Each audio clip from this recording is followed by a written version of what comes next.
With a pack of 3 games released at the end of April for what's pretty much become my favorite JRPG series, I had my work cut out for me in May, which makes for a smaller JRPGs I Played episode, but a more focused one, much like how my playtime was last month. I spent May enjoying being very focused on just one set of JRPGs, truly diving in by playing for many hours and enjoying spending my time playing a trilogy of games in order and getting to really know its characters. And while I jumped into a couple of other things briefly when I wasn't at home playing on my PS4, as we get into the point of the year where a lot of releases will be coming, playing a wholesome trilogy pretty much all month was the calm before the storm that I really enjoyed having the rare chance to completely indulge in. So with a quiet but busy month to talk about, and with plans to make for this one too, here are the JRPGs I played in May.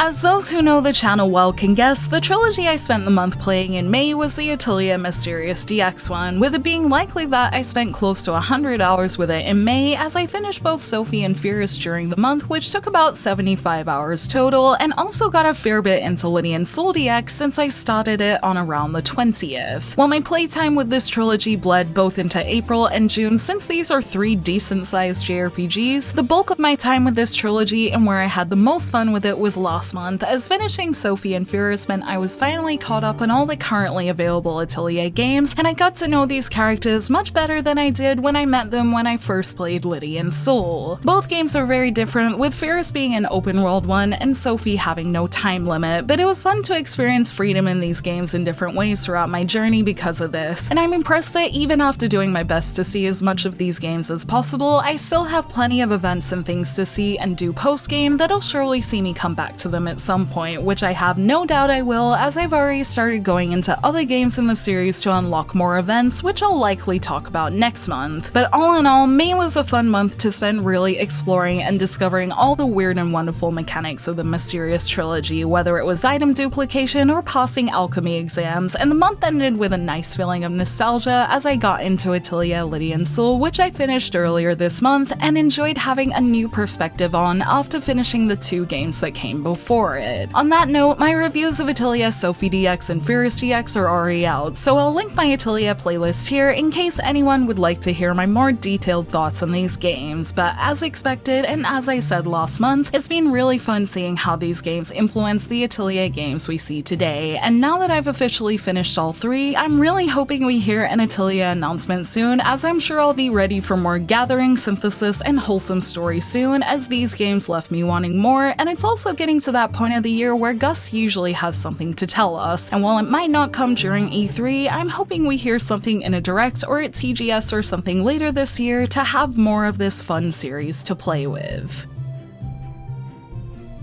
Since I was so busy trying to finish the Atelier Mysterious Trilogy DX in a somewhat timely manner in May, I didn't really have the time or gaming energy to put my focus into any other games, aside from a brief jump into Dragalia Lost to try its Fire Emblem gacha, which I'm glad I did as I got a cool Crom unit, although maybe I shouldn't have used all my currency as I haven't played since. I did finally get a VPN in May though, which means I finally have access again to websites that stream anime in English, and took a brief look at Blue Reflection Ray again, which looks really good now I can understand it more. However, I'm more invested in studying Japanese with the World Ends With You animation after realizing that around episode 7 of it, my understanding of the story was feeling a little less. So since it's that nice level of Japanese where it's slightly above my understanding, I've been taking my time to go back and rewatch some of its first episodes and look up the words I don't know, which means I haven't progressed beyond episode 7 yet, but the joy of it being on Netflix means I can come back to it anytime in the foreseeable future. So after studying a little, I hope to come back to it and continue where I left off without subtitles, and eventually get back to episode 7 and beyond to try and enjoy the rest of the series. And since I've already finished going through episode 1, I hope that's sometime soon. That's probably the anime I'm most invested in at the moment, and since it's mostly just study right now, I'm not sure if I'll have much to say about it next month unless I really get the urge to watch Blue Reflection Ray or the Seven Knights anime, and it is nice to have the option to watch it in English to make things less difficult, and that should encourage me to watch them more, so hopefully I'll get to doing that soon. I'll be sure to talk more about them if I do, and I'm curious to hear if you guys are still enjoying these shows in their latest episodes, so feel free to let me know in the comments below, and hopefully I'll have more to say about them in the near future.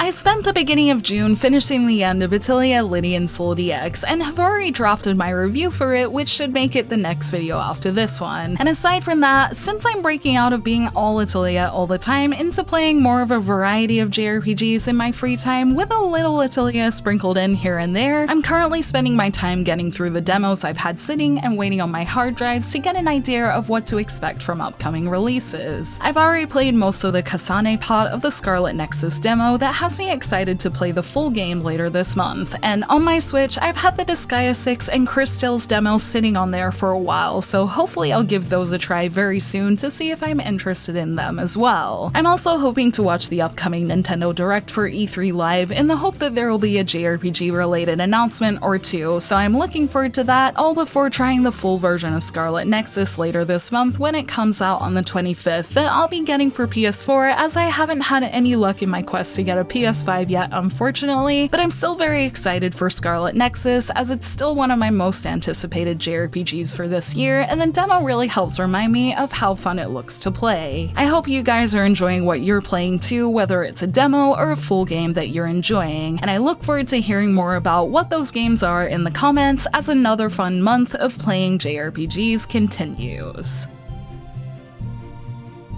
Thank you for watching this video. Let me know in the comments below what you played in May and what you plan to play this month. You can like and share this video if you enjoyed it, subscribe to my channel for more JRPG content like this, and ring that bell to get notifications on whenever I post so you don't miss a thing. You can check out more videos here, and you can find me on social media on Twitter, Facebook, and Instagram, all at JRPG Jungle. Links to those will be in the description below, and until next time, thank you, bye!